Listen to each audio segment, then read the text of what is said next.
Greetings, gentlemen. So recently, I was watching Trucker Brown. He was talking about going back into reefer. And I mentioned the fact that in the last 6 years or so, I've managed to put away about, I think, damn near $250,000. By the end of the year, I should be around $250,000. And people say, if you're a company driver, how do you put away $250,000? I'm going to tell you how to do it. And people say, if you got all this knowledge, why aren't you sharing it? I've tried before. I've made videos before, and nobody fucking cares. I'm pretty much, I don't know, I don't get the shout-outs and shit, so nobody paid attention after a while. I was just like, fuck it. You know, like, people don't want to know. They don't want to know. But here you go, man. I'm going to tell you how I do it, because, yeah, you were being kind of rude. You asked me what company I work for, and don't think I don't know what type of trap question that is. And I'll get to that later. See, it ain't about the company you work for, although the money you make does matter. And I'll go to another video on how to select a good mid-range company. I prefer reefer, obviously, because reefer's consistent. It's steady. Other forms of trucking can have, issues. But regardless of what company you work for, it comes down to your tactics and your strategy. See, you can get the best company in the world, but it's like a boat. If you got holes in the boat, you got to fix them holes. You're going to sink your ship if you got too many holes, and that's the way most people run a business. They run their entire economics. Let me tell you something. If you live in one of these big fucking apartments on wheels, like this one I've got, it's got an electric APU, I got TV, I got everything. My boss treats me good. Now, mind you, I might have to change companies, even though I don't really want to, because I'm going to have to start becoming more active in my own investing. And I'm gonna pay companies to do it because I can make a lot of money. You can make a lot of money driving the truck while other people will do things, and then you claim deductions and shit like that and the things you do on your rental properties to where it's technically a loss, so you never have to pay taxes, but you still bring in passive income. That's my kind of goal where I'm at now. But how did I get to this place? Okay. First and foremost, let's say rent. Let's say rent is $1,000 a month, just depending on where you're at. If you want to be where the money is, you got to pay high rent. Now, I'm a ogre of a man, OTR ogre, me and my corgi just out traveling. Taking crappy photos on the cell phone and occasionally doing videos. So, $1,000 a month at least, probably more if you live in the city. But let's go with $1,000 a month times 12 months of the year, that's $12,000. So $12,000. Then add on water, utilities, electricity, gas. What's that, about $3,000? So $15,000 right there. Another thing I do when I go to a truck stop, I don't buy coffee. I got a French press, or you get a coffee machine in your truck. That's like, say, I figured it to be somewhere around $600 a year that I'm saving. So then I make my own tea, obviously. Tea was kind of good, kind of bad. But that's about another $600 a year. At the truck stop, ice water is free. You get a big fucking mug of ice water, and you put in one of those, ghetto brand Crystal Light packets, the Great Value brand. That's like 12 of them or 10 of them for $1, early like $1.25, instead of paying like $1 or $2 for a soda or a soda refill. Ice water's free, hot water's free, so tap water's free. So you're out on the road, you got to buy water somewhere, or you can just buy a jug at Walmart. You get your jug after you've used it, and you fucking refill it. So you got, let's see, $600 for coffee. If you don't use these things, mind you, that's even better. $600 for coffee. You got tea, another $600, $1,200 there, and then mixing your own tasty drinks. So $1,800 there, and then add on the water. Let's just say that's another $600. Let's make it a round, easy number of $2,500 total, because the water you weren't paying for. Because you see these people buying these big fucking flats of water.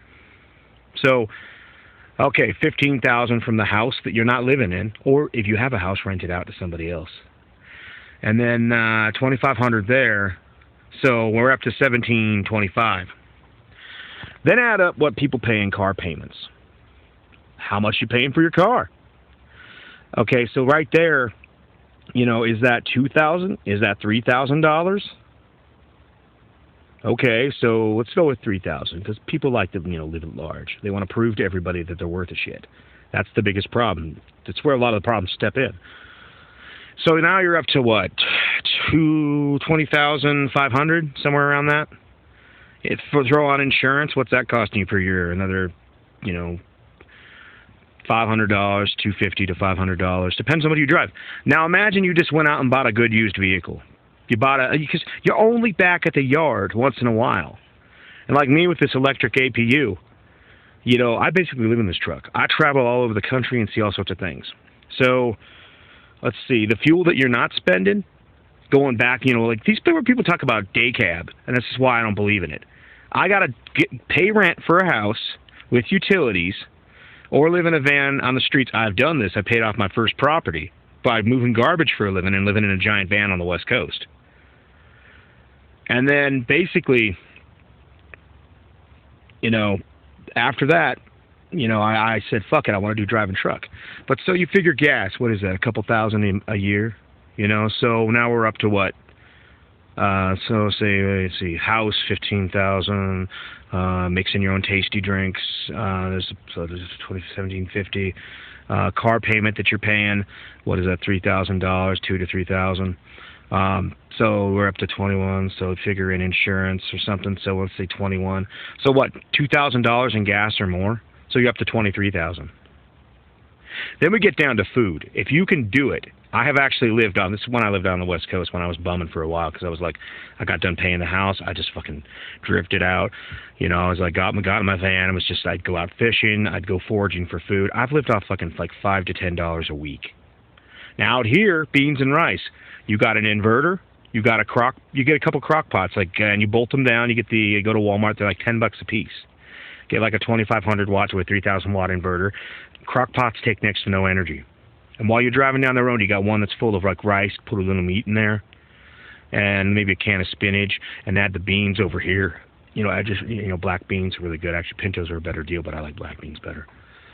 And so let's say you spend, I don't know, Subway's fucking expensive at every truck stop, so about $10 twice a day, so $20. Just add that up.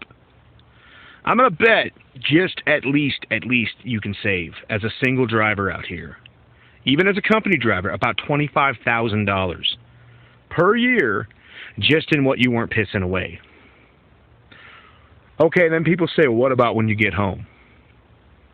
Why are you paying rent? Maybe, like, you got a van, you got a place to store shit. Why do you own so much shit as a trucker? And even I got this problem. I got one of my houses that I could turn into a rental, but I gotta get rid of some shit, and then put it all into a vehicle. I got another van I can put it in. I got to store that van. By the way, that's the van that paid off the first property. So I'm not getting rid of it. It's a GMC Value van, one of them big fuckers. Gets 6 miles to the gallon though. That's why I only drove it around town back in the day. I was like, I drive it from this place to this place, go down the showers, then wake up the next day, and fucking go out and move garbage all day. And I did good. I did good even when I was making $17-something an hour. Now I'm making about 32-something an hour. Cents per mile, about 49 cents times 68. You add it up. At the end of the year, when the government takes out, say, $20,000 of my money and pisses it away to buy votes from other people, I lose that. And then I got about $10,000 I spend on myself throughout the year. By what I save plus what you would normally have that most people would piss away, it ends up being about $50K per year. Now, I have not saved as hard as I could. I've got a pension. I like going out to eat like a lot of people. I wish I could go to a Chinese joint, but that might break me back into a diet because at this point, they're never going to fucking open them damn things back up. But I am not coming at this like some guy trying to fuck you around. And I'm not saying that to piss you off. I'm coming at this like, dude, just change your tactics. And every company is shit. I should probably make a video about that. Every company is shit. My company is great. I'm not going to tell you which one because, like I said in the beginning, I know what tactic that is. If you got a bunch of jokers on YouTube, you tell them where you work, you dox yourself. And don't think I wasn't paying attention to that. You weren't asking me, how do I win the game? You were asking me, where I work so some motherfuckers can call up my boss and fuck me around. Now, maybe you weren't doing that. But see, maybe that's why you got such a big channel. Because the drama is what gets the channel. But is the drama making you money? Everything I just told you is simple tactics that fucking anybody could do. And it's common sense. And I get it. Some people got child support. Some people got some things. Okay, but there's a lot of guys out here who can make it. Let the vehicle go by. A lot of you can make it. You just got to change your tactics. And people say, what about real estate? I'll go over it more in detail later. But look, man, there's a lot of deductions in real estate. So for me, I look at it like I just don't want to pay that 20 grand to 30 grand to the government. If I can invest in some of my rental properties, build up that value, and then that's hedging against inflation. That's my money being able to claim as deduction, so I technically am poor on paper, but the money I spent on those places can be dispersed over a number of years for tax deductions to where I'm not paying money. And unlike a truck, and don't get me wrong, I'm not telling guys not to buy a truck. If you understand the game even like really well and you're doing great, more power to you. But when I see a lot of these truckers, I see a lot of guys that after X amount of years, they're all fucking broke. With the exception of a few. And the smart ones, they ain't telling us.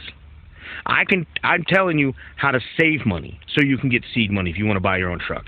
But me, I'd say go to a farm town, pay 50 grand for a house, maybe 100 grand, and you outright own it. Make sure it's on the main line, though. One of the areas that you drive by all the time. Pick a state where the taxation is fair. And if you're not going to be there, rent it out. Don't leverage yourself too heavy. Drivers, this is a great opportunity. You just gotta don't. A lot of truckers buy into like quick get rich quick scheme shit. I'm just telling you how to save money. But I mean, every company has its pluses and minuses. You know, if a company has steady freight, like Reefer has steady freight, and your boss always keeps you busy. And another trick is, I should probably do this as another video, but find a company where they're always having competition, and that place will treat you pretty well. There may be some bullshit here and there, but because they can't, if you're a steady driver, they're like, fuck it, he keeps working, we keep on paying him. Keep him running, keep him moving, keep him making money. Now, I don't make the big mega money, but because I'm able to save my money. And I'm not trying to impress people. And that's where most drivers go wrong. They're more chrome than company. So, I mean, I guess Trucker Brown called me out. I'm telling you how to do it. There you go.